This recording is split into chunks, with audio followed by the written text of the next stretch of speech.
इस क्वेश्चन का अब हम पार्ट ई कर रहे हैं। ए बी सी डी हम ऑलरेडी कर चुके हैं। 23,30,10।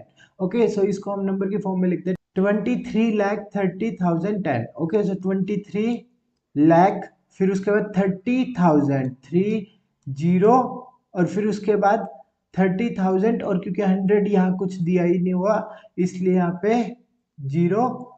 ओके, और फिर उसके बाद 10। तो हमने इसको नंबर की फॉर्म में लिख दिया। वो कैसे लिखा? 23,30,000। ओके, ये 10,000 और ये 1000, और फिर उसके बाद 100 दिया नहीं हुआ इसलिए हम 100 की जगह ये 0 लिखेंगे और फिर 10। अब इसमें हमें, क्योंकि ये इंडियन सिस्टम है, इंडियन सिस्टम में हमें क्या करना होता है, पहले 3 का गैप लेना है। ओके, और फिर 2 का। सो यहाँ पे हम कैसे लिखेंगे, पहले 3 का गैप ये और फिर 2 का गैप। ओके, सो ये ऐसा आएगा।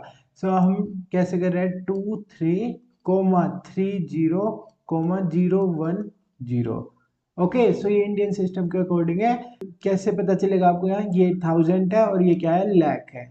यहाँ पे मैंने आपको पांचों पार्ट करवा दिए हैं।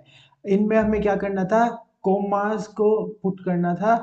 ओके, और फिर न्यूमेरल्स को लिखना था। यहाँ पे हमने जो ये यहाँ दिया हुआ है, जो हमारा क्वेश्चन है वो, इससे हमने पहले इसको क्या किया, नंबर की फॉर्म में लिखा। नंबर की फॉर्म में लिखने के बाद फिर हमने कोमा भी यूज किए। ओके, और कोमा हमने ये ध्यान रखना है कि इंडियन सिस्टम है या इंटरनेशनल सिस्टम।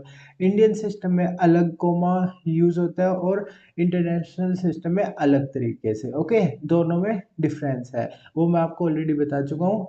इंडियन सिस्टम में अलग तरीके से कोमा लगता है और इंटरनेशनल सिस्टम में अलग तरीके से लगता है। सो इसलिए, क्योंकि ये इंडियन सिस्टम था, यहाँ पे हम बात किसकी कर रहे हैं, लैख। ओके, जहाँ मिलियन की बात हो रही है वो क्या है, इंटरनेशनल सिस्टम। जहाँ लैख की बात हो रही है, करोड़ की बात हो रही है, वो हमारा इंडियन सिस्टम है। ओके, सो यहाँ पर मैंने ये बता दिया आपको।